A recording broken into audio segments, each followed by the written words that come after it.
Hey guys, welcome to the Detour Live, and it's a special edition. We've been building up for this one for quite some time. I'm excited. I know you are, Johnny Trevorrow, because we have got the big Aussie talking point from the Tour de France this year, Ben O'Connor, fourth place, sensational ride. And Ben, thanks for joining the Detour Live, mate. We really appreciate it. Thank you. How you doing?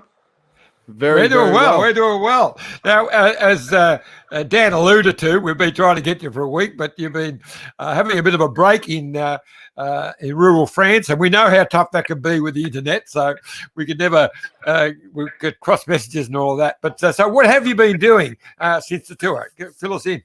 Well, I've been drinking a lot of wine and eating a lot of good food. It's been pretty fun. I mean, Great. Before actually the Tour de France was super full on. Hey, like I had to do Paris-Nice, Basque, Liège, Romandy, training camp, Dauphiné, Tour de France. It was pretty much every big race you can do before. So it was like you got to stage, I think it was stage 18, the top of Col de Portet, the Tour de France, and I was just completely fried. I was wrong. It was Luz Ardennes. I was really done, and I was just. I can understand now the mental stress of the Tour de France. So I was just very ready for the race to finish and get to Paris. Well, the thing that impressed me, Ben, is we actually haven't met, but when I saw your interview pre-tour, I was blown away by how relaxed you were. And, you know, a lot of the GC guys, you know, they're very focused, and you look like you were prepared to have fun for those 3 weeks more than anything. How important is that mindset going into a race like the Tour? I reckon it was because the first couple of years I was racing, I was super stressed, and you'd have like sweaty palms. Like, oh shit, because today's going to be flat. Maybe it's going to be crosswinds here. And yeah, I always think that still, especially the first 2 days in Bretagne. But I was really just trying to take it in a stride. Because if you do it, then like if something unexpected comes, you can kind of deal with it a little bit better in a race situation.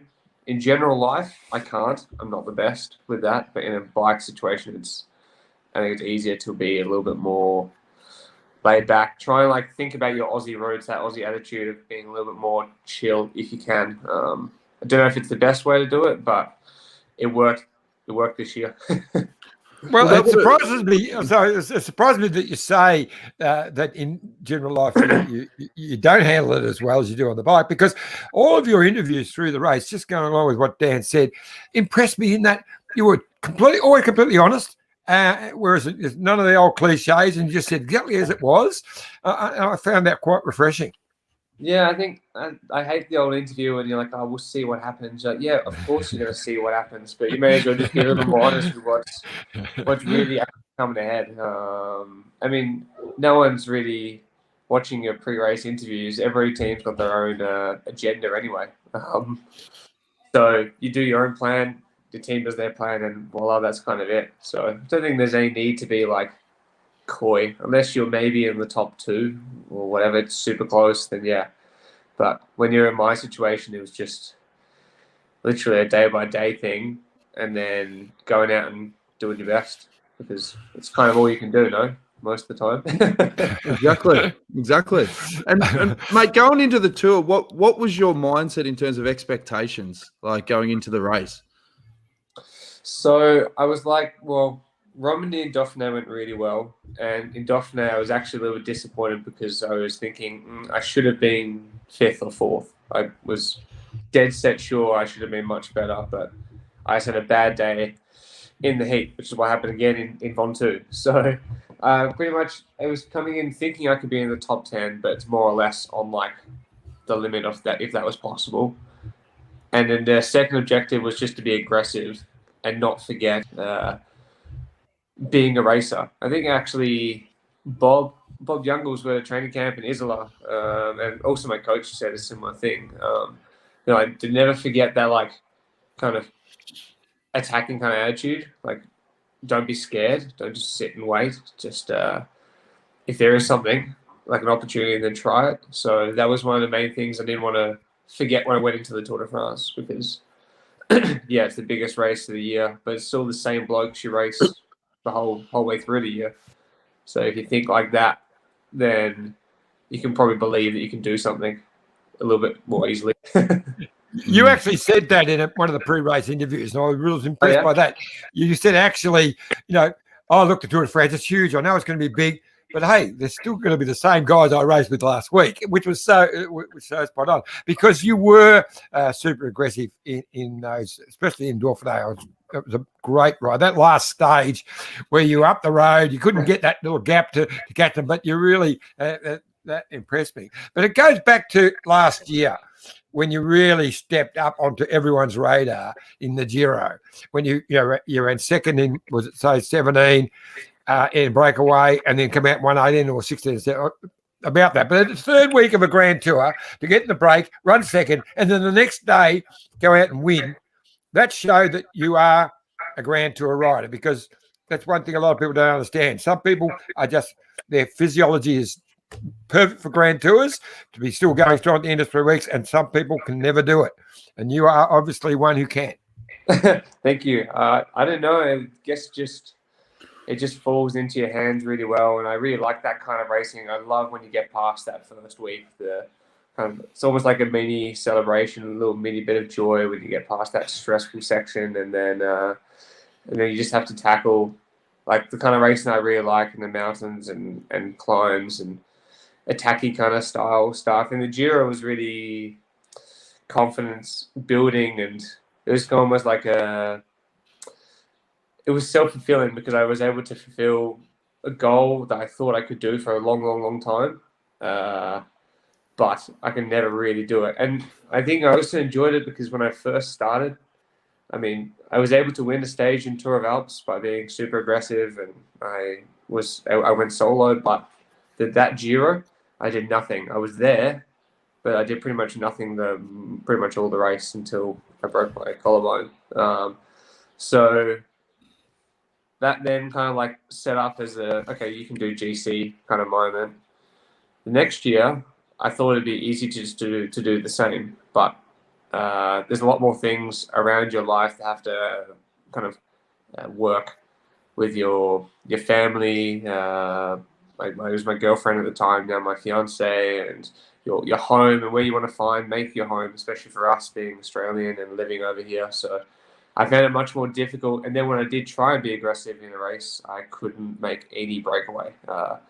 So that Giro actually was probably I mean, I've done La Volta, but I almost don't really remember it so well, because I wasn't in the best form going in. I had some problems, and it was like just not good. So that Giro was kind of like a confirmation that you can be really good in big Grand Tours by being aggressive, because it was actually 3 days in the break in a row. It was the day I was second, then the first, and then I was in the break in Stelvio. But yeah, I still probably should have finished maybe fourth that day, I reckon. But I had to wait for Pozzovivo. So once I got caught with, it was only a couple of kilometers to go actually. I got the call over the radio to wait for Pozzovivo. And I was like, how far back is he? Like I'm just being dropped by Jai and Teo and Rowan. Yeah. I was like, it was in between them and Kelderman. I was like, what's the gap? And like, oh, he's 5-6 minutes. I was like, fuck, really? Like, I have to wait that long?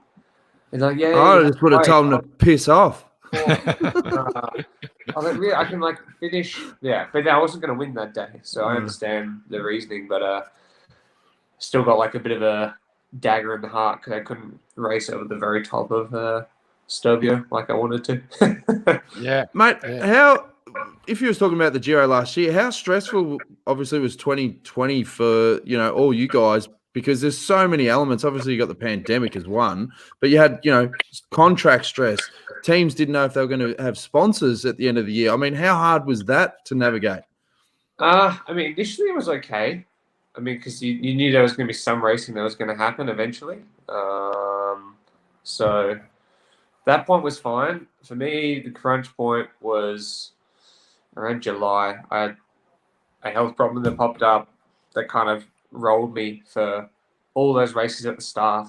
Even though I won a race at the start of the year, a stage, I had like pretty much zero interest from other teams, and teams are being a bit strange, and yeah, I was a bit left in limbo. So actually, the most stressful was probably, I think it was stage 5 of the Giro.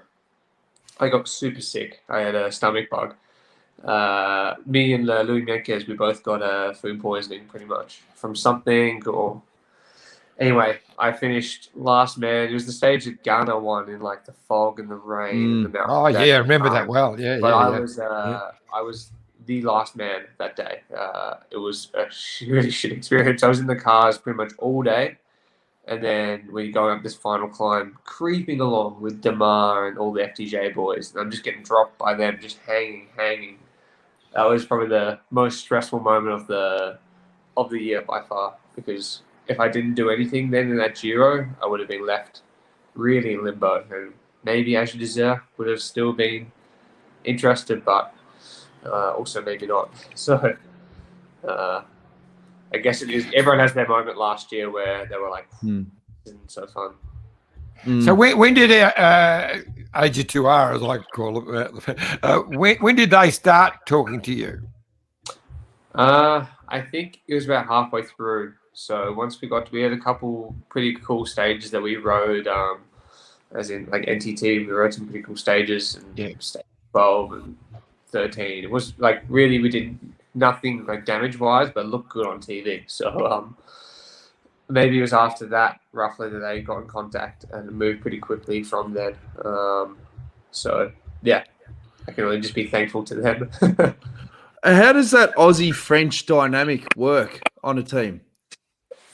I think you're talking about like demeanor. I reckon the kind of that trying to be a relaxed demeanor helps a lot. The kind of the more laid back kind of approach, because I think Romain was very, very serious and demanding for perfection, and he was a bloody good bike rider, and he's a better bike rider than me, so far.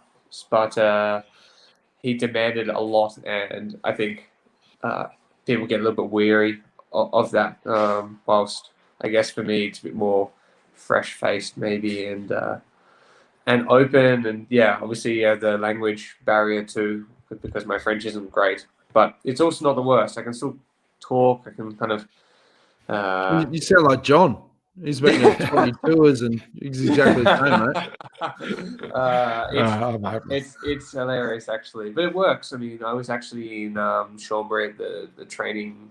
The training center, I guess the team base, yesterday. I drove via there to get some stuff, some bike stuff, and get my TT bike.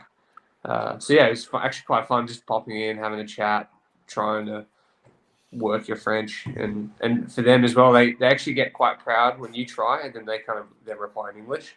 It's almost like not like a game, but, they kind of they feel a little bit more confident. So I think a lot of the people in the team speak a lot more English than what they also thought that they could do beforehand. So I think they enjoyed that point. The funniest is when they get really excited, particularly that footage of the day that you did win. We're going to get to that a bit later, but when they put the Aussie accent on, come on, mate! Come on, mate! They really did the mate! Yeah, I love it. Going in the morning, and they also hear me on the phone as well to my mates and chuckling and laughing. So, yeah, I think they like it. I mean, especially because they want to learn English, hey? So, like, the director and the team boss, the main director, Julien Jeudi and Vincent Levenou, the team boss, they want to learn English. That's their next thing. They've taken classes now. I think they've just started. So, it's pretty actually cool to see that, because before, they had nothing. They didn't know anything. Plus now it's kind of been like, I've come in and kind of kicked them a little bit. And it's not probably in a bad way, because you're always going to have a French culture. It's just for how cycling is now, it's so international. So it's kind of necessary to at least be able to speak it a little bit, especially for the media side, hey? Like, they only understand it a little bit. That's the amazing thing for me as an old pro. I raced over there going back in the 70s, and there was less than 10 English-speaking guys in the whole peloton. So there was one Irishman with Kelly, and Roach come along later, and there was just a handful. One Englishman, one Pom, a couple of Aussies. There were hardly any. And I was in a Belgian team, so they had a bit of English in there. But if you had told me back then that English was going to become the language of the peloton, I would have said, yeah, you're dreaming. It's amazing how it's changed, though. It's staggering how many English-speaking guys are now in the peloton, and English is the most used language.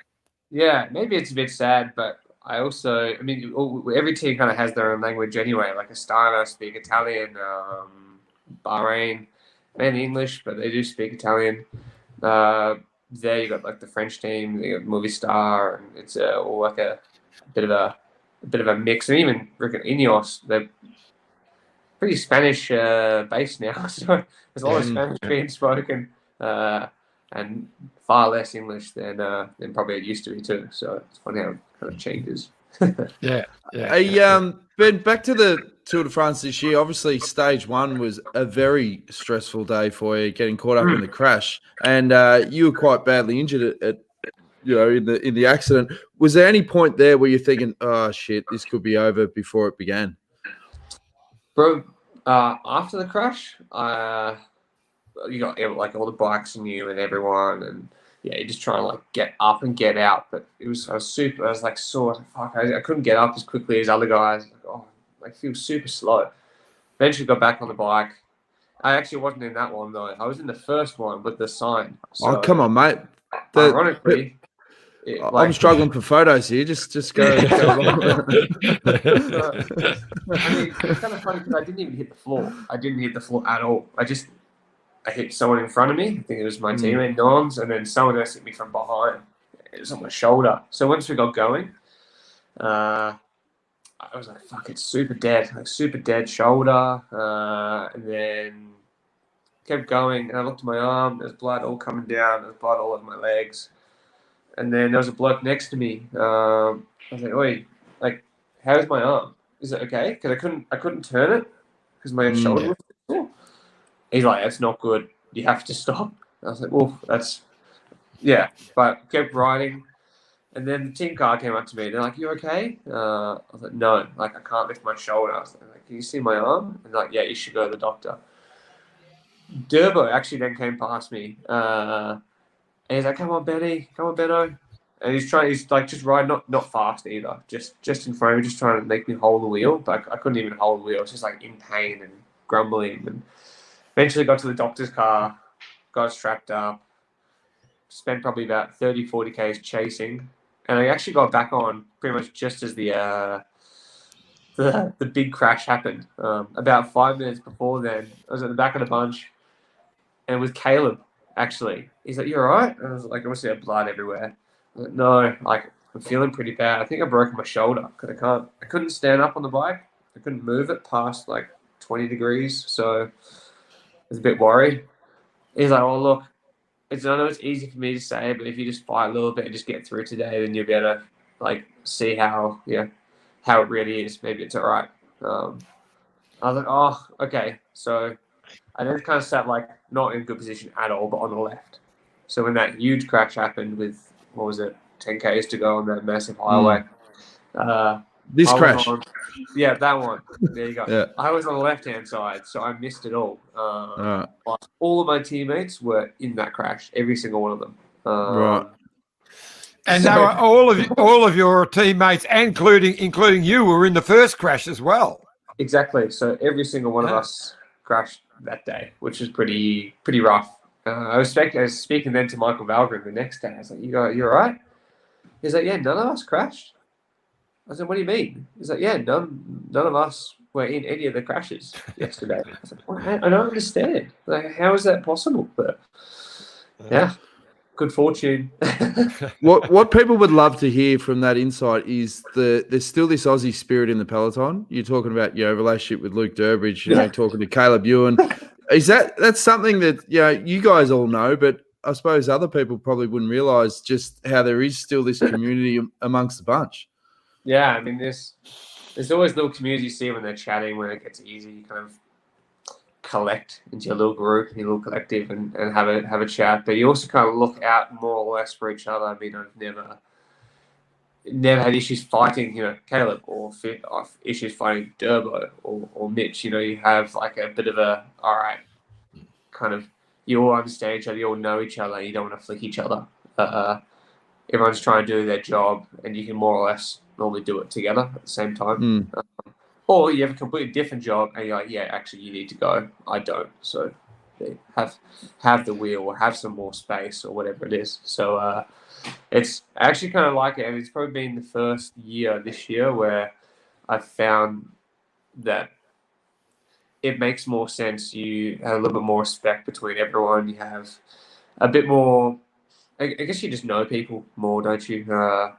So everyone gives you a bit more space than someone who you don't know and who you don't like. Do you think that's a major benefit of the Girona and Andorra bubble? Because there are so many, it's a downside in some respects because you don't get that privacy, but it is a really strong community. It definitely helps with that. I don't think it helps off the bike majorly with just general hanging out. I think if you compare, like, you can go live in countryside France and it's beautiful, but then you're left a little bit hanging, and then so is your girlfriend, your fiance, or your wife. Also, with not a lot, I think these little bubbles create a good atmosphere for when you need it. You don't need to then be collective with everyone. I don't know everyone. I don't really, for example, like George Bennett, I don't really know him that well, or Shane, or some of the other Kiwi guys. It doesn't mean you have to talk to every single person, but at least there's one that you know and you're good friends with, and then you kind of create a bit more of a atmosphere. I mean, Australia is very much like that. You got the suburbs, you have your mates, and like you have your bubble, I guess. So it's just kind of like it's shifted over to Andorra, I guess, and Girona as well. Well, I have heard that you've been knocking around a lot more with Luke Durbridge, so I no doubt your taste in wine has gotten quite expensive. My wine taste was already broad. Yeah. Beforehand. I love it. That's actually why I did that trip through France. Just there's some beautiful regions there for wine, and it's something it's a nice thing to take your mind off and know more knowledge about, rather than just like looking, I don't know, maybe you're into finance, but then you're still having to think and gamble quite a lot. Whilst I think with wine you can appreciate it a lot because you see a lot as a bike rider. You see like different climates, different mountains, different terrain, different soil, heat. All sorts of stuff changes. So you can kind of relate to how the wines are if you want to get nice and in depth. Sounds good to me. Yeah. Just going back to that first stage, it was a pretty hard finale. It's the one that Alaphilippe did the great ride. But so, how did you handle that with your shoulder? How did you manage to sort of not lose too much time? Well, I don't know how actually, because I was in the crash, more or less stopped on the left. I got out, kept riding, and someone was pulling in front, and I did like a couple small turns with him, but I was pretty done. I was like, yeah, I'm just going to sit up. I think that's I thought the race was completely over, hey. Like, I was still pretty convinced my shoulder was broken. Ollie Narson then came up next to me, and he's like, do you want me to go? I was like, oh, I don't know, man. I think my shoulder's broken. Like, it's I can't, it's really sore. He's like, oh, all right. Yeah, so he's like, I'll just ride like a little bit of tempo. So he's riding not fast, not full. And then Lopez started riding in front. And yeah, I just kind of sat on the wheel up until the finish. And I think it wasn't actually a massive time loss. It was a minute 45. And when I look back actually at how fast we did the climb with Lopez, it was only like 15 or 20 seconds slower, which, when you just got kind of like one bloke riding in front of you, kind of, you're like, oh, I really should have actually been there quite easily with that front group. So that kind of gave a little bit more confidence for the next day. But yeah, I was going to just sit up because as soon as I crossed the line, I went straight to the ambulance. I was like, yeah, it's broken. And they're like, what's wrong? I said, yeah, mate, I'm pretty sure it's fine. So yeah, I don't know. I wasn't really thinking anything at the time. I just wanted to get to the hospital and see if my arm was okay or not. And what was the final diagnosis? You had 10 stitches in the arm, yeah? And yeah, just here. I had nice little chainring bite. Oh, shit. It looks good. The Tour de France tattoo. Yeah, I know. And then on my shoulder, it was actually just a really, really bad muscle contusion and bruising. So pretty much like when you get like it's like getting a massive corky, pretty much. Mm. And then your muscles just go like that. So it was all contracted and I couldn't move it. So that's more or less the diagnosis. But it felt like it could have been broken because it's just no movement. So yeah. Now, before we get to stage 9, I better get through some of these comments. We've had a lot of people wanting to get involved because this obviously is live, and get involved by commenting on Facebook, YouTube, Twitter, wherever you're watching it. Ryan Kavanagh says, "Hi lads, well done, Ben. The video with Tristan Take video made just perfect tour, but released after is a very good watch." Yeah, not sure about that. Where's that video? Is it on YouTube or something? Yeah, it's on YouTube. So my mate Tristan Kydrew does, I guess, these YouTube kind of blogs about him riding and all sorts of scenes, whether it is just in Girona or some bikepacking trips or a gravel race or training with me. That's the one that Ryan mentioned there. Okay. Oh, awesome. Up here in Andorra, and that was a really, really great ride. The sun was out, and yeah, there's a couple funny things that popped up. So yeah, if you want to watch it at some point, it's nice we will. Viewing for also how you were doing training at the time and how you're feeling, and you can kind of sense like this little bit of confidence. And I think I talk a lot about like just hope. I just always just try and have hope. So it was a good video. Oh, we'll check it out for sure. Samantha Ince, who's a big fan of the show, says, "Congrats, Ben. So awesome." The Wheel Wizard said, "Congratulations to Ben on his 4th in the tour. Do you have a TT bike in Andorra for training?" I do. I think it's necessity, and I think from next year I'm going to be doing a lot more TT work. I think after when you see like Vicky guy and how good he is on the TT bike, and Pogacar obviously, it's pretty. I mean, he's beating these best TT guys in the world, so you need to step up your game. So I think I'll be on the TT bike a lot here in Andorra, and not the easiest place to be on the TT bike, but makes you hard. I'm sure Durbo will give you plenty of tips, I think particularly around doesn't positioning. mind the Girona TT bike, to be fair. Yeah. Buster Thomas says, "Great effort on the Tour de France, Ben. Great attitude. I cheered for you on Zonklin in 2018, so glad you continue to power on." Tom Maloney says, "Superb ride, Ben." Carolyn Harbeck, "Congratulations on a great Tour de France from Mandurah and WA." Andy Matthews has got a question for you. He says, "Hi, Dan, John and Ben. It'd be interesting to hear from Ben if, given his results this year, if AG2R have indicated that they'll put more resources behind him and go all in for a podium next year."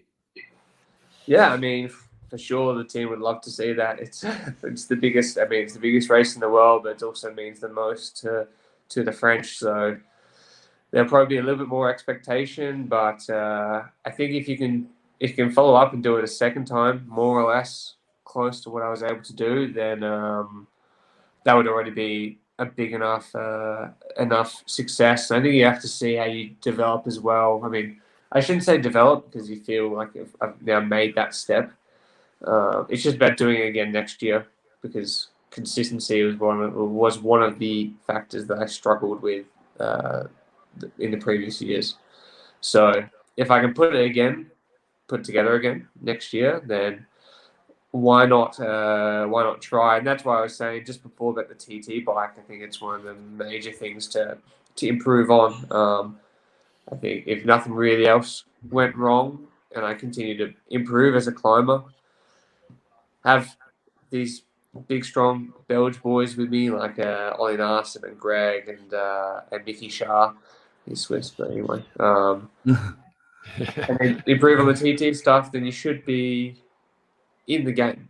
So, is it a fine balance though when you spend more time on the TT? Can it affect your climbing? I kind of find them kind of similar, but there's still a similar effect. I mean, I often slide a long way forward on the saddle, so I find that it's more or less similar. I think if you're doing a lot of TT stuff, yeah, but it's just, I think a lot of the time with the resources, it's about the aerodynamic part of it all, and I'm not I'm also quite a tall guy, so it doesn't help also a lot because I got big legs and I cop a lot of wind. But in the same time, for flatter time trials and stuff, I should in theory be normally pretty good with bigger power and stuff like this. So yeah, I don't know if it actually takes too much of a negative effect. I've never found it. If anything, I've found it helps because it means normally means you're more concentrated on your bike riding and your training, so you're doing better things rather than just going on the road bike and going for a pedal. If he give you confidence, yeah. I found it interesting that when you're looking back on your career early days, when you and the Tour of Savoy, when you did that great stage, which probably got you your contract with Dimension Data, turned out to be virtually the reverse, the same stage that you won stage 9 to Tigny, but in the reverse, in the same terrible conditions. Tell us about that. It is kind of ironic because it's. I actually love that area. I love those climbs. That whole like Grand Bornand and Col de Rome and Aravi and Les Aces and stuff. So I've done those roads a lot. You always do them in Dauphiné as well. So they're kind of well known. I've got a good memory. I got to say that first climb that we started, I think it's Col de Saxonnet at the bottom. I think they used it in the Worlds back in the day when it was in Chamonix or Megève. Solanches, I rode it. That's right. I rode it. Bernard Hinault won it. Some bad memories of it. It was not easy. Last year in the Dauphiné, in fact, it was just like ridiculous, and this year was also ridiculous. So I don't know. I just love that area. I think I love the Alps. They're just a special place to ride a bike, and it seems to always go well for me there. So and that's also, I'm just saying, it's also the home area of AG2R. So yeah, exactly. They would have remembered you from that day as well, I'm sure. Yeah, I mean, some of the staff were even working for the junior Azure Dessert team that was there in Savoie Mont Blanc. And ironically, actually, we had a French soigneur with us when I was riding with Vanti Isaway, and they needed an extra soigneur. And one of them is now working for Azure Dessert Citroën. He actually, Alex, he actually works with us. Oh, okay. Oh, that's good. So that's good. I was with him in 2016 as a young Australian, just come to Europe to ride. And the next time I see him was actually this year at the training camp. Oh, that's a good story. Do you remember me? Yeah. Well, he's got no English. He's still full French. He's a funny cat. So, Ben, take us through that amazing stage 9. I mean, the word was that you weren't expected to be in the break. You even told your parents, go out and have some fun because they were over there in Europe. She'll be right. And you've left your brother scrambling to message them or get in touch to say, hey, he's in the break. He's a big chance. Yeah, I don't know. It's just, I mean, the initial plan was always for me just to wait until the second week or third week, actually, to try a win from the break there because it was to win from the break and also to gain time. But the plan for teens was for my other teammates, Aurelian and Nons, to be in the break. But I couldn't see anyone from us near the front for the first, when we started climbing pretty much. And I was waiting. The group had already gone. There was one or two guys jumping across. We still didn't have anyone. I was like, oh, shit. Like, this is a stage in Savoie. We need to, it was a necessity to be in the break for that day for the team. So pretty much eventually got to a point where I was like, I'm just going to go because it can't help. I can't hurt. And if they chase, the peloton chases because they think I'm dangerous, then that's it. It doesn't matter. They can then take the next attack. It can't hurt me. So, yeah, that was pretty much the plan from then on. But they didn't chase. I actually sat at the very back of that group then for the next 10Ks because I didn't know what to do. Didn't know what I should keep going or, yeah. I mean, it actually seems silly now to even think about, not carrying on with that move because you had a gap. So why not try? So kind of funny. And then eventually when I saw Quintana and Woods and Higuita and White Bulls, I was like, yeah, this is a big move. And if we ride full, then you're going to get a gap. And then when you hit 7 minutes, you're like, yeah, this is a pretty good chance to stay away. So yeah, it was just an interesting race because we rode so hard all day, the break. It wasn't like there was any easy climb where you were doing like well within your limits for the climb. Every single one was on the limit. It was a very different kind of breakaway kind of day, and with the weather was just shocking. And then the cold on top of Raws and Lawns. So yeah, it was a pretty special day, and I'm pretty proud to be able to say that I was able to win on one of probably the hardest mountain stages you can kind of get with those kind of climbs and that kind of weather. When you're with guys of that quality and you're on the limit and the weather's bad and all these sort of factors, are you just sort of hoping and praying that you don't crack? And then tell us about the moment when you go, holy shit, I've got the legs here, I'm pulling away. How does that then start seeping into your head to stay focused? I think it was actually before I can't believe how hard everyone's pulling because they were going for the KOM. So they were just pulling full. And I was lucky enough to be I wasn't getting pulled along because I was also pulling because I was like, okay, I've got a great chance for GC to gain time. Tomorrow's the rest day. The day after is a flat day. I should, in theory, be able to recover. So I'm going to try and make the most of it. And then when it did split and Guillaume Martin was behind, I knew it was in a super strong group that we could, really kick on.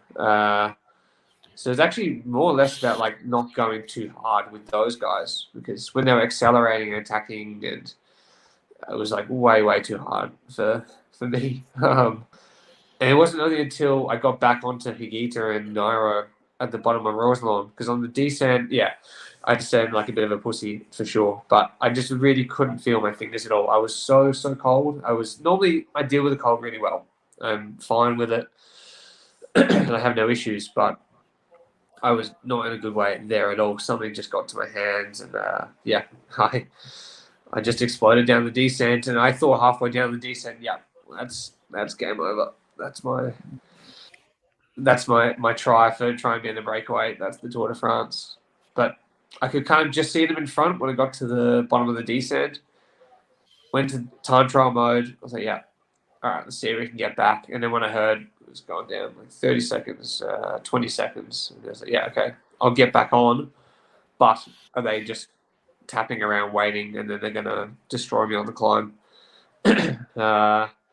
So when we started the climb, I was surprised Nairo got dropped, but he must have just gone so hard for the KOMs. So you never really know with him. He kind of looks the same the whole time until he stopped. And Higita, I thought he was just bluffing super hard because he's obviously with Nairo and they were talking. I obviously didn't understand it. I was like, maybe he was just giving him some advice and he's going to flick me later. But I still have to keep riding for the time because we had such a good time gap still. I was like, if I make just 2 minutes or 3 minutes, it's still a lot. So, pretty much, I thought he was bluffing and he was pulling even softer. I was like, oh, this is not cool. I'm just going to pull harder and see what he does. And I didn't actually see when he got dropped. I was just pulling and then eventually heard in the radio, Higita Higita's dropped. So then it was just the time trial to the finish from there. And it was pretty amazing. Actually, ironic, it was kind of funny because I thought the time gap was far less. So pretty much they give you the board that tells you the time gaps. But the time gap at the top, it started when I dropped Higita at 10. Then went up to 30. Then went up to 45. And eventually a minute 30. And then went back down to a minute. I was like, oh, geez, he's coming back. He's gonna I can't believe he's coming back. I thought I was really pushing on a good pace, and I was a bit worried. So I wasn't really listening to the radio because the radio was telling me to be calm and controlled. Our director was he's really this guy that was with me, Didier Janel. He's calm, he's collected. He's stay in control of your emotions. Don't let it get in your way and focus on the finish. The finish is 2Ks before the finish because that's where it stopped the climb. Yeah. So yeah, pretty much he wasn't really telling me what the gap was, and I was just going full, thinking that Higita was still chasing me. But in the end, that was the gap to the yellow jersey, not to the guy behind me. So I had no idea until I crossed the finish line that I won by 5 minutes. I had no idea. Oh, okay. That's interesting. Yeah. So maybe it actually helped spur me on to push even harder because, I was pretty broken by the finish, like physically. So it was, maybe it was a good thing. It worked out well for probably holding on to 4th place in this Tour de France. Yeah. What was that emotion like when you knew that you had the stage one? Because I think I should have queued up that video where we had the team car celebrations. But I mean, that must have just been surreal. That final 30 seconds there. 5Ks to go. I was like, you get like these waves where you could probably just kind of hyperventilate because you're like, oh my god, I am gonna probably win, but you just need to keep in control because I knew I had enough gas to get to the finish line. It was just like trying to make sure I didn't emotionally just be like, oh my god. So yeah, pretty much that moment, the last kilometer was just super special because you knew as well how many people were watching. You had everyone back in Oz. You had for sure, obviously, my fiance with her friends back at home, and I was hoping my parents. I didn't say them to not watch the whole stage. I just said didn't think I was going to be winning today. I think the break will win, but I don't think I'm going to be in it. But yeah, voila, the break won, and I was in the break. So it's you think about all the things, all the people who are watching you, and what it then means to every single person, and how much like celebration they are like having, like shouting at the TV, like what you do when you watch the cricket when someone like Steve Waugh makes a century or West Coast with the grand final. Sorry, mate. I had the script. There it is. There. There it is. This is the last final there. I love the accent.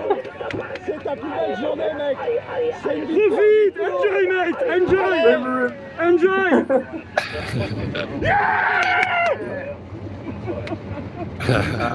Good times. You know, I knew I had it. That other guy, he's actually works with the media stuff for our team, and that was the first time in the car for him.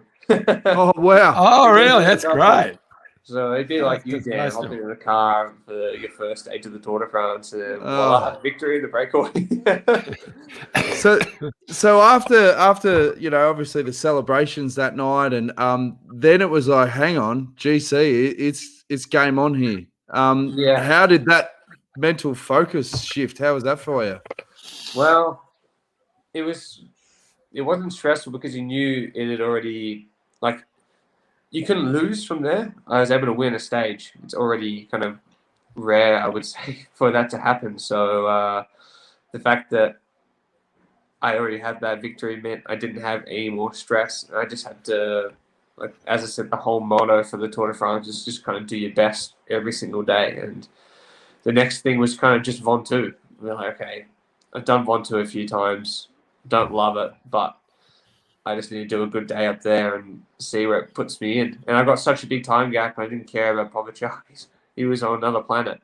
But the other guys I had a couple minutes on. So even if I have a bad day, they would have to drop me by a minute on each climb. And I know these are big climbs, but I still reckon I could probably more or less hold my own because in Dauphiné, I was the same as them, if not better. So I kind of lived in that kind of hope from there. But actually, when we had the celebration after the stage, we didn't, as riders, get to drink too much because Van Stott was like, all right, game on, it's GC. I had a little glass of champagne, like probably like a 3/4 glass, I reckon, at least. Like nothing more, and just one beer, and that was it. Whilst I definitely could have had a lot more to celebrate. I reckon.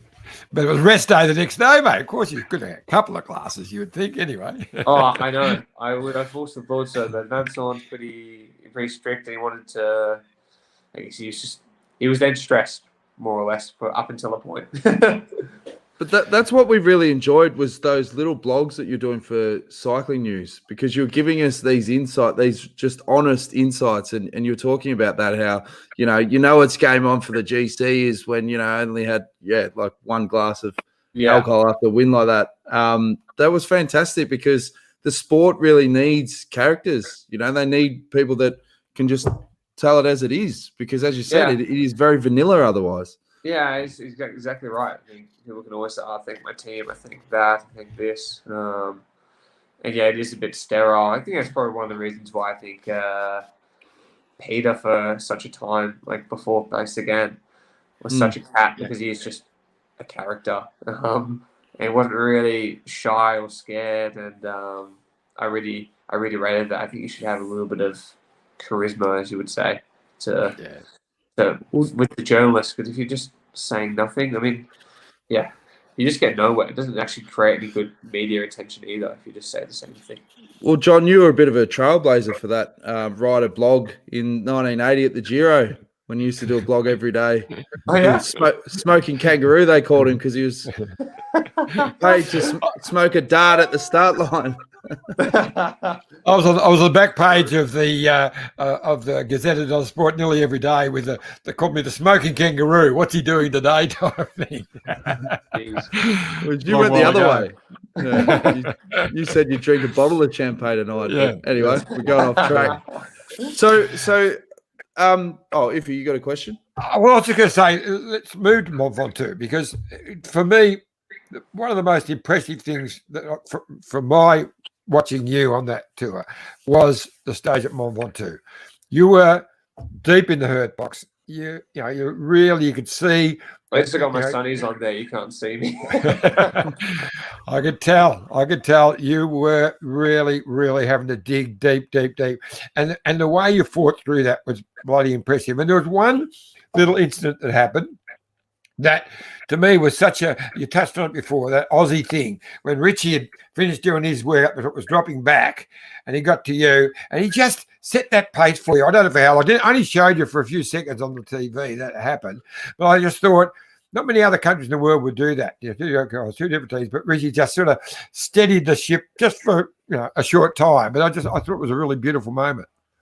Yeah, it was actually quite nice in the Tour de France with Richie kind of being there and having a talk with him as the race went on, and his demeanor too. He didn't actually have to do GC and stuff like this, so he was very relaxed and wasn't like, I think, what he was like in previous Grand Tours, where he was super stressed and had all this expectation. He had nothing, so it was nice to have a chat with him every now and then. And actually, Montu was a kind gesture, even if it wasn't for so long, because I'm pretty sure as soon as that footage came up on TV, he was told straight on the radio. He's like, "Sorry, mate, being told off on the radio." Yeah, I know. I can easily assume, but it was a nice gesture anyway, and it still gave me a little carrot, even if he was at the time like maybe for half a minute or 45 seconds in front, like. Makes a little difference, and just seeing him there made me like try and get up to him, because I was really on the limit. I was really cooked. I don't know if there's accumulation from teams, because I was so sore, like unbelievable. It's like going for your first off-season run, but you've done 15 Ks at sub like 3.5 minutes or 4 minutes. Like you feel like you've just done a huge effort, and I was so unbelievably sore after that day. So. I think it was the accumulation. Also, it was hot, and it'd gone from hot to cold most days. And then before the Tour de France here in Andorra, it was raining pretty much every day, and definitely no more than like 20 degrees. I think I had averages of like 12 and 13 for the rides that I was doing a couple of days before the Tour de France. So I lost all my like heat adaptation and just like burned up pretty much on Ventoux. It was just it was a battle of mentality and a bit of grit, and then I was pretty happy to get to the top and cool down and descend as fast as possible. Can you give us an insight when the moment when you drop off the back and oh, hang on, I'm in a bit of a hurt box here. what do you tell yourself mentally to keep your shit together? It's funny, in the heat, I was actually completely fine before. Like that's why the team. Actually, I think I went on to Von 2, like second wheel. I'm pretty sure. Started climb, which at the very front, just behind Mickey Shah, and then I can't remember if it was UAE or Ineos. I think it was Ineos that paced, and I was just sitting behind Pogacar the whole time. And yeah, I was comfortable. I was like, yeah, I'm good. I'm good. I'm second overall. He's in yellow. I'm good. And yeah, it just all of a sudden hit me at that moment. I got dropped pretty much. It was only maybe 500 meters before then. I was like, oh God, this isn't great. And it wasn't even an increase in pace at all. It was just like, I think I just got too hot, body cooked. Then yeah, next minute I was trailing and just had to. I mean, I've done it before. I know it's a really long climb, and you just have to sit on the limit pretty much. There's no other number or anything like this. You just like have your limit, and that's what it is to the top. Just fight. Yeah, and You did. and you know that you're second overall. Hey, like you know you got this gap. So you're like, all right, I've got this gap for a reason. I have this chance, so I can't like blow it. Otherwise, I could have stopped. If I was fifth overall at the time and like still on the same time as them all, I reckon I probably would have just stopped and then just parachuted out because I was just fully fried. But because I was in such a luxurious position that I probably thought I'll never have again at the time, may as well try to do my best and hold on. And you did a great descent. Actually, you didn't lose any time on the descent. So No. you did it. You pulled one out. Yeah, I did the descent actually in the Mont Ventoux challenge, and it's super fast. Yeah, I just went as hard as I could. I don't really know what else you can say. It's not super technical. It's just about getting up to speed, and then it's only technical down the bottom. But yeah, I was pretty glad to not lose more time because by yourself, it's not the best because you actually need people rolling with you. That would help a lot more with that kind of descent. Someone goes past your 80 and then you go past them at 85, and because you're doing almost 100 k's, you're doing more than 100 k's an hour down that descent. So she's pretty wild. But that wasn't the only time I had to chase back on a descent. So it's actually kind of cool because I used to think, oh, it's impossible to chase back on descents nowadays, but nope, you can still do it. Yeah. What are the other decisive moments from Ventoux to Paris that you think was the real keys to getting that fourth place? I think having Mickey Shah, Greg Van Afma, and Ollie Narson for me for all those days between Ventoux when you had stage de Valence, the stage de Nîmes, and the stage de Carcassonne. They were just like, it takes the mental stress out of positioning because you just follow them. You're just their shadow, hey. So it's not like if you really are worried, you can say, let's go, let's move up a bit more. But otherwise, I mean, I have full faith in them. I don't think if you see Ollie Narson miss a crosswind split, you'd be pretty surprised. And he's not a cocky guy, but he's like, yeah, I've never missed a split in the Tour de France for crosswinds ever. So it's nice to hear that. And like, I just sit with him the whole day. So that is probably that was the most decisive probably point, I think. Even though there wasn't much wind, it just took a lot of mental stress away for the final week. And then I would say it was the Andorra stage because it was super, super hot that day. That was the hottest day by far in the Tour de France. And yeah, start was solid, and it was super hot in this drag from Perpignan up to Puigcerdà, and then you come across eventually to Andorra. But the final climb is very, very steep. And yeah, the race was quite interesting where the GC guys were kind of like this and stopping and so on like that.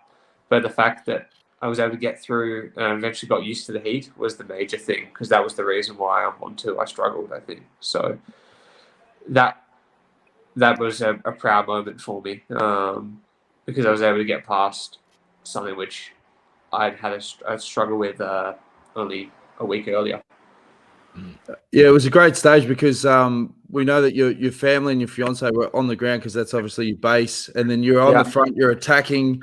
Was that because you were excited that your family, your support network were there to cheer you on? No, it's because I was getting dropped every time. So I was like, if I got a gap on the flat section, then it will take them longer to catch me. So yeah, fair enough. because I know the climb and it kind of does a little bit like this. I mean, it's not. It's actually super wally. And then there's one or two flat sections. And pretty much the sections I went were the flatter bits. And if they just stop for 10 seconds, 15 seconds, I have a gap. But yeah, everyone's close on GC. And you can see that Wilco Kelderman and I had like a thing going where if he went, I mean, he didn't really ever go, but I'd always be looking at him, and he'd always be watching me. So I couldn't really get much of a gap. But it's amazing having my fiance and friends down at the bottom of Baseless. It was a lot of fun seeing them actually at the bottom. And you're in this little group of what is it, 10, 15 guys, and they get to see you, and you're at the very front. Sorry, the very front of the Tour de France. For me, that's pretty special. Is it tough in those moments when you see your family, you see your friends and stuff, and then surely your brain's going, I just can't wait for this race to be over now so I can just go and connect with the people and just, get out of the washing machine, essentially? I reckon seeing them on the rest day was more difficult than actually in the race, because in the race, you're in that moment, and I was very interested and very keen for the Andorra stage for a long, long time.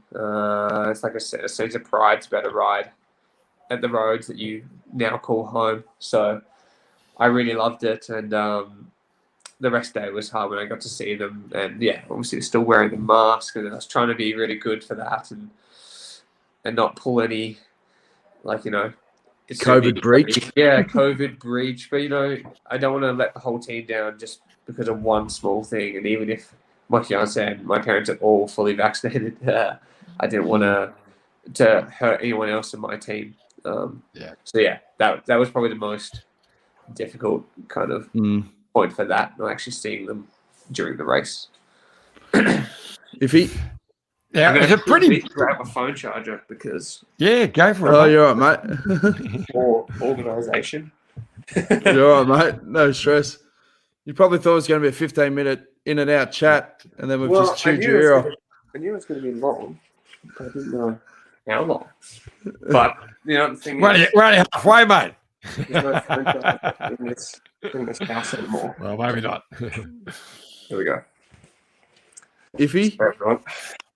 Now, I was just going to say it was always going to be a really brutal finale with two huge mountain finishes and then the time trial before you get into Paris. So, as you were heading into those last 4 days, what were your thoughts?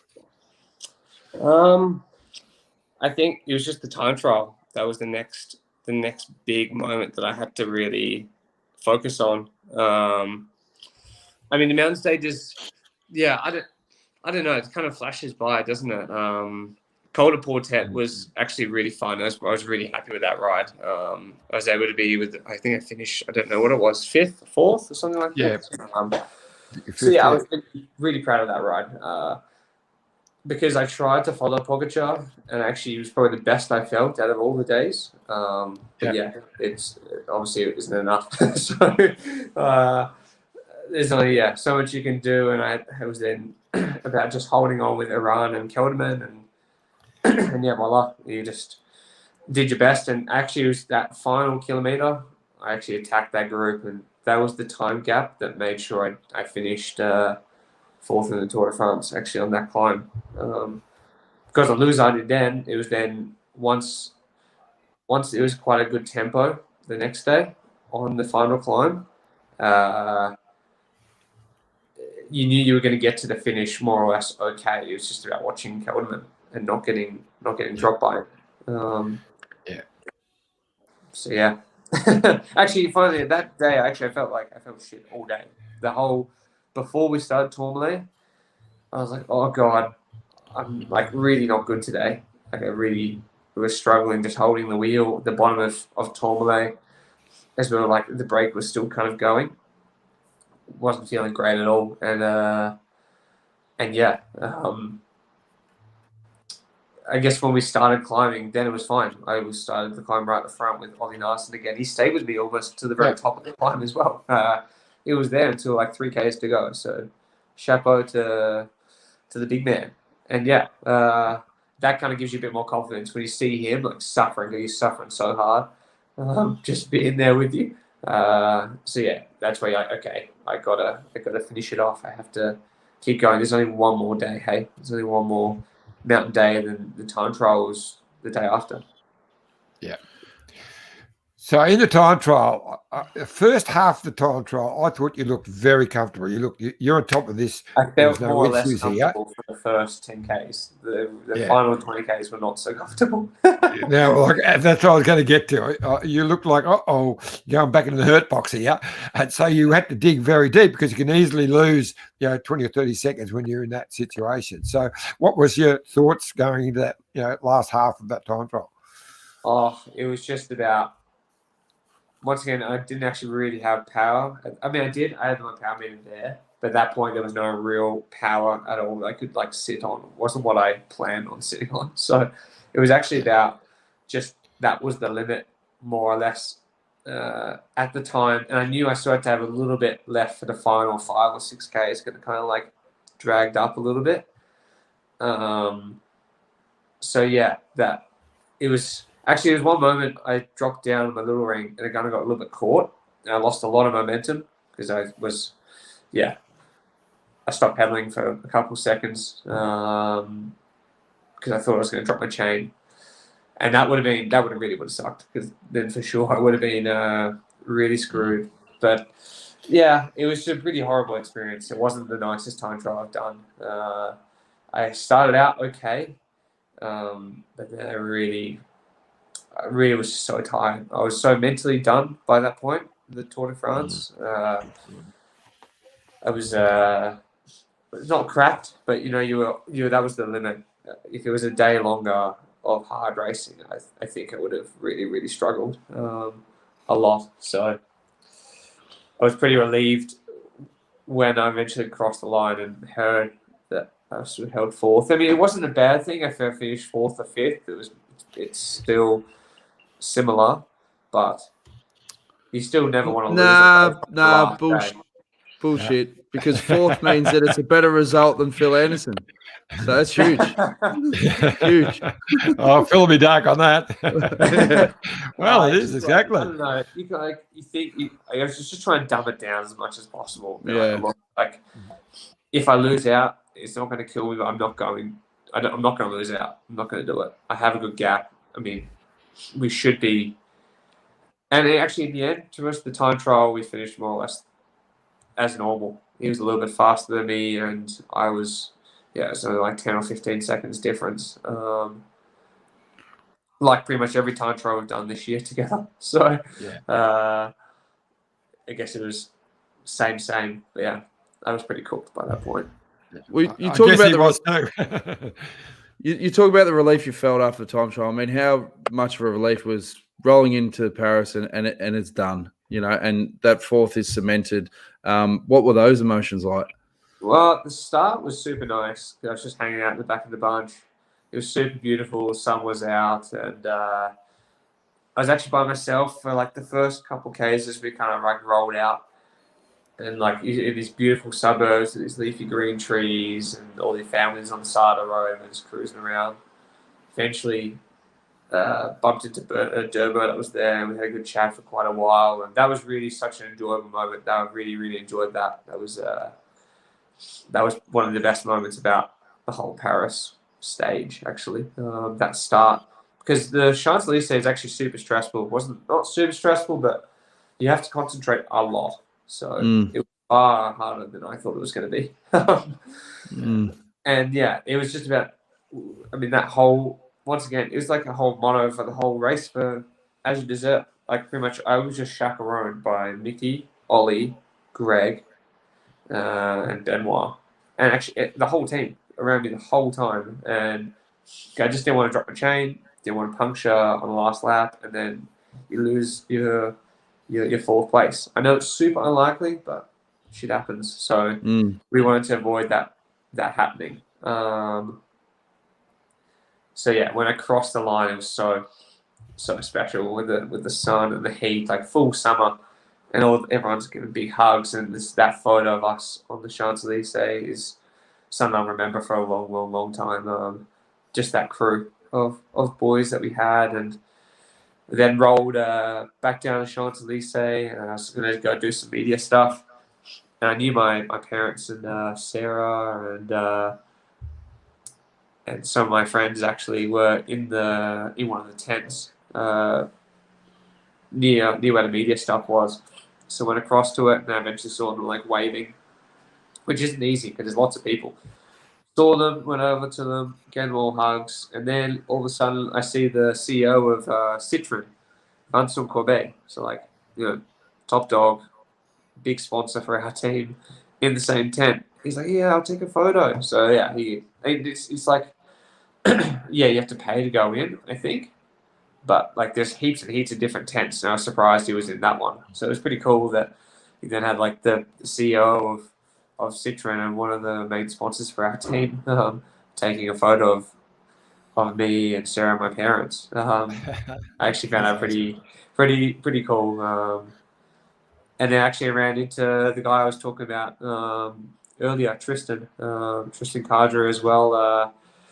As he was taking some photos at the very end of the Champs-Elysees where the buses are.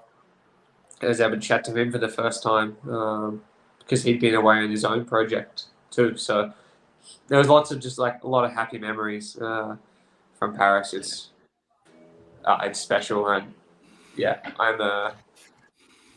Now, how was the after party? Let's get to the important stuff. How was the after party? Oh, it was long. I didn't get back till I think it was around 6 a.m. So it was maybe 6 or 6:30. It was a long day, but it was fun.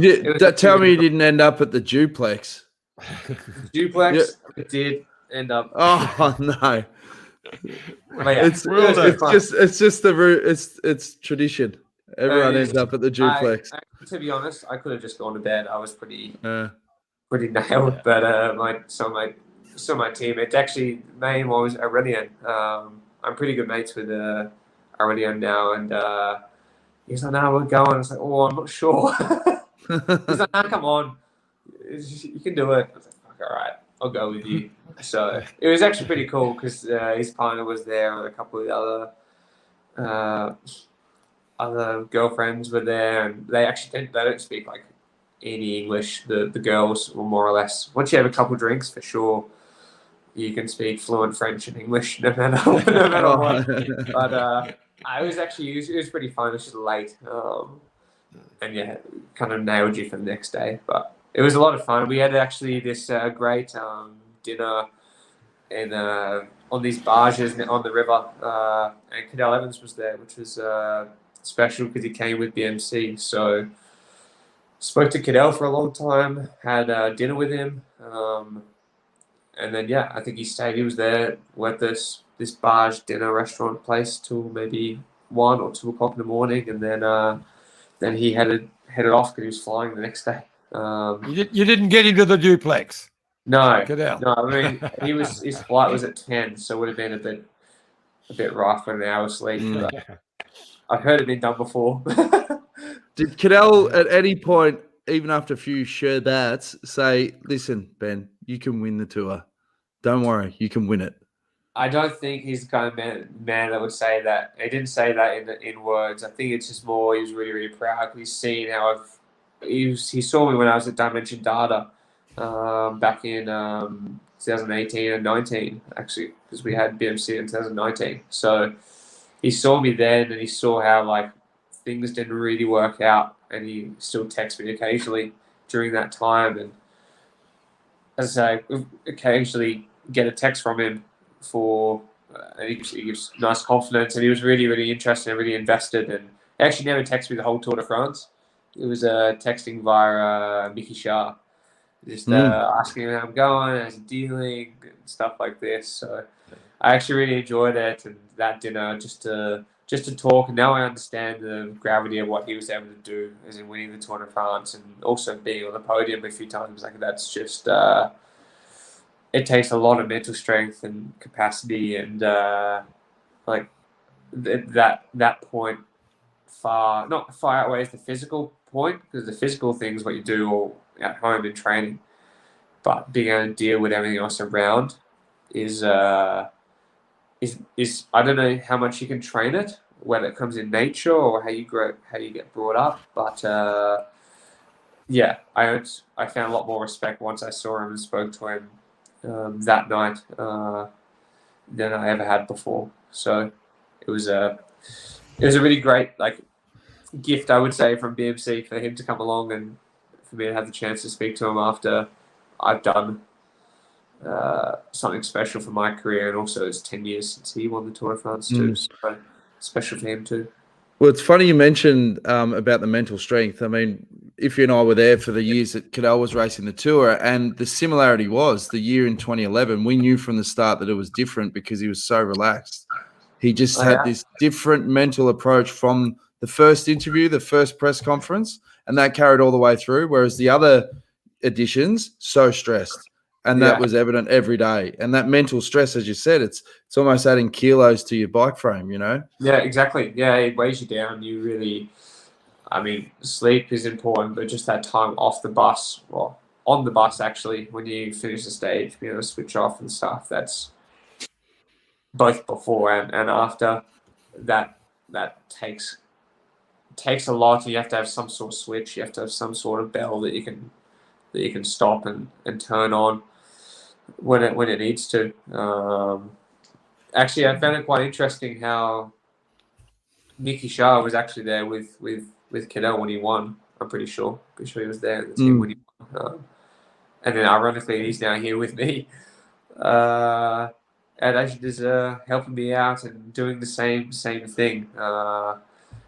And it's another point where you understand to respect everyone's job a lot more when you get to the Tour de France, because you find out that's like the peak kind of moment where you have to deliver, and it's the hardest place to deliver. So even for domestiques, it was a big learning curve for me to be able to understand fully what everything kind of means in the Tour de France. For sure.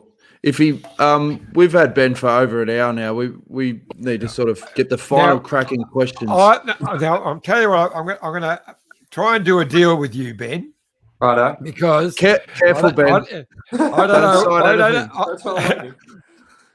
don't know what your criteria is for next week or so, but I would like to do a part 2, because I got a whole stack of things from the early days. I was running the Tour of Tassie when you rode that. You were just first year NRS, I think, when you first joined with Andrew, and even before when you were with Wayne Evans, and I've got a whole stack of little yarns here, and I would really like to do a part 2 where we go to your beginning and what led you to racing in Europe. So, is that a deal? Can we do that? I will agree, because I actually enjoyed this a lot. It's been fun to good stay back and have a yarn and so on. But yeah, I would love to do that next week. Okay, well, you tell us a day that suits you, and as long as you got Wi-Fi. Well, we've got a couple more comments before we let you go. Dale Simmons says, "When's the Fremantle fly hitting the Bay Crits?" Asking Fiffy. We had to get the Bay Crits in there. You got it in there for me. Yeah, I think it'll be impossible for me to get back to Oz this year. So Bay Crits another day. They're definitely not my kind of race, though, Bay Crits, that's for sure. Yeah, it's fair enough. We'll put one with a hill in it for you, mate. Zippy7 says, "Huge congrats to Ben for a superb result at Tour de France. Glad to hear you have good teammates. Looking forward to following you in future races. Thanks for entertaining Dan and Iffy." Boris, quick one, wants to know, how does the Tour compare to the Giro? The Tour is much, much harder. Maybe the profiles you can see in the Giro are harder, inverted commas, but the way the Tour is raced is much harder. The mental thing as well, as I said earlier, is just out of this world. It's I've done a Giro 3 times now, and I can easily say that the Tour is by far the hardest race I've ever done, and I don't think it gets any harder. Last one is Tom Maloney says, Ben, can you understand how the Dutch may have been disorientated in the women's road race given they were out of their European culture zone, similar to what Aussies used to be first arriving in France? That's obviously regarding the Olympics. As I said, I've been like pretty unplugged for like the last little week or so. Maybe just being drunk, but I don't know. Maybe it'd be pretty hard because you always do see motos and stuff like this, and you're just not paying enough attention. Or normally you get used to the radio, but the signboard should always be there. But I've got no idea. That's all right, mate. Enough of them. Well, that was the other question I was going to ask you about the Olympics. What I'd like to have your comments on, firstly, Carapaz's amazing victory and Roglic's absolute brilliant victory as well. I missed that. What was it? It was in the Carapaz. He's a gold medal winning ride. You've got to remember, John. He's been drunk for a week. He hasn't been watching just this asking. Stuff. You already told this. What are your thoughts? You still know he won, so what are your thoughts? Yeah, I mean, not surprised. He was flying at the tour. He's pretty aggressive, and it's good that it actually was able to pay off for him finally after all his aggressive racing of the Tour de France. And I think it's pretty. Primož's time trial was more like special because he won by a lot, and he really, he's obviously recovered well and not slackened off after hitting the deck so hard in the Tour de France, and slogging his way through for a couple of days. That's some pretty strong mental strength to come out and then really smash the TT to pieces. A 1 minute win is not. I mean, no one's even close to you when you win by a minute. So chapeau. And Caroline, last question says, Pappas ride. When will we see you back? What is the Pappas ride? Pappas is the classic ride back in Perth, I guess. There's a couple of them. But Pappas from Freo is the main one. I guess it's what I actually can't really remember. I think it's 60, 70 Ks. You go up. It's just a big full-on swap off early in the morning, 6:30, 6 o'clock. So it'll be a little while until I get to go back and do another Aussie bunchy, I think. Says I was made for Durbo then. Durbo did rock up every night. Actually, credit to Jai Hindley because he would come from Carlisle, which is a long, long way north. It's like 60, 50 Ks north. And, it starts at 6:15 in the morning. So he's got an early morning to make it to this bunch ride. And he would be there, ready, going, buzzing, having a couple brews. Good memories. Hey, mate, we really appreciate you taking time out of your Saturday morning to join the detour, mate, because it's been a massive month for you. And as you've seen from all the love you're getting online and obviously back home, everyone's so proud of your achievements, mate. It's sensational, and it was a fantastic 3 weeks in July. Thanks, boys. Thanks so much, and have a good week. You too, mate. We'll be in touch soon. See you later. Go in, Benny. Yeah, superstar. Thanks, mate. Ben O'Connor, absolute superstar. And as we said, we really appreciate it. What a great young man, hey? What a great young man. Now it's time for a quick word from the Amy Gillett Foundation and Bike Exchange. Street. It's about consideration and mutual respect. Roads are much the same. However you get around, walk, ride or drive, if we share our roads, we can all be safer. When you're driving, it's nice to be friendly, but make sure there's enough personal space between you and people on bikes, because a metre matters. Stacks of people ride bikes. Just as you expect to see other vehicles on the road, expect to see people riding bikes too. Bike riders also need to be aware of traffic lights, magpies, prams, potholes, pedestrians, Google vans. Look, just be aware. Come rain, hail, shine, sleet or snow, no matter what the conditions, drive safely wherever you go. Opening your car door without looking can cause serious injuries to bike riders. Always check your side mirrors and look over your shoulder for people riding bikes. Don't open your door unless you're sure there's no one coming. Let people know where you're going, so check your blind spots and indicate early, and always use your hands when changing lanes and turning. Most road rules are for everyone. Stop at red lights and always give right of way at intersections. But some rules are just for riding bikes, like wearing a helmet when you're out on your wheels, because it might just save your life. You also need bike lights and bright clothes, because sometimes it's hard to see and be seen by other road users without them. You don't need to look like a disco on wheels, just a light on the front and one on the back. Something else that's important on a bike: brakes. Take it from me, it's not good if they don't work. None of us like to imagine the worst, but just in case, carry some ID when you ride your bike. Riding a bike can be hard work. We don't all have legs of steel, so eat, drink and rest when you need to. So there it is, consideration and mutual respect. It doesn't take much. After all, it's a two-way street.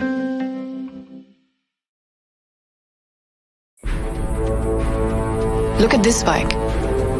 You think it's just a bike, right? But it's not. It's a bike. 374 people are looking at. This guy, this girl, them, all looking at it. People from here, there, and wherever this is. People that are looking for a bike. Or just a piece of it. Amateurs, semi-amateurs, and pro-amateurs. This guy wants this bike, but with this crank and these bars. This could be the perfect match. But not this one. This girl has a bike to sell, and thousands of people might purchase it. Eyes on Bikes help grow small businesses. His, hers, yours, and the latest data and insights help those businesses keep moving. We are the world's #1 bike marketplace, with over 500,000 products and 900 brands, where buyers and sellers are brought together in a place where a bike is never just a bike. Bike Exchange, where the world buys, sells, learns, and rides. Thanks again to our great mates at Bike Exchange, and some great messaging there from the Amy Gillett Foundation about staying safe on the roads. Fantastic interview, Johnny. I thought Benny was absolutely amazing. Such a humble guy, and you know, a lot of people are commenting. Boris, he says, thanks guys for bringing Ben to us. So proud for the fellow West Aussie, amazing and humble at the same time. Tom Maloney says, fantastic young bloke. We should be so proud of him. Wendy, super fan. Thanks, Ben. And then the Wheel Wizard. Doesn't Ben come from Perth? Why can't he handle the heat? Yeah, well, I think he actually did say it doesn't normally have too much problem with the heat. He just did that day because they've been having a lot of cold, I guess. But, yeah, no, fantastic. Really, really enjoyed that. Yeah. And, we're obviously building up for the Tour of Spain, which is getting underway in a couple of weeks' time, iffy. But sounds like you've locked him in for a part 2 where we can go back to... Yeah, we'll do it very soon, actually. Yeah. So I just sent him a message then to thank him for coming on and to let us know what day suits, and we'll do it soon and follow it up because there's some really interesting stuff about his early days. So people who started him and some of the races he did. So we'll go through that later, and also. We're going to tell everyone what's going on with this wonderful prize. I know we're going to tell them today, but we haven't quite got it all finalised. But we'll do that $10,000 wonderful trip to the Maldives to, what's it called? The Miller Resort? Miller Resorts, Maldives. A Miller Resort, Maldives. So we'll have all the information on the next podcast, how we're going to do that. But I think it's going to be something like a silent auction or something like that. That's what we're leaning towards. I think it'd be a wonderful opportunity for an amazing holiday. Yeah, and if you did like the interview, help the show out by telling your mates, youtube.com/The Detour Podcast. Subscribe, share, spread the word, because we really appreciate all the support. And thanks for everyone getting involved with the questions. And most of all, thanks to Ben O'Connor, absolute superstar. And he took a lot of time out of his Saturday morning when he's been on a bit of a wine tour of France, so we really appreciate it, and we hope you guys enjoyed the interview too. And there will be a part 2 coming up soon, so stay tuned. And if you do subscribe and tick on notifications, it'll pop up when we're doing our next show as well. So thanks for all your support, guys. We'll be back again soon. Cheers.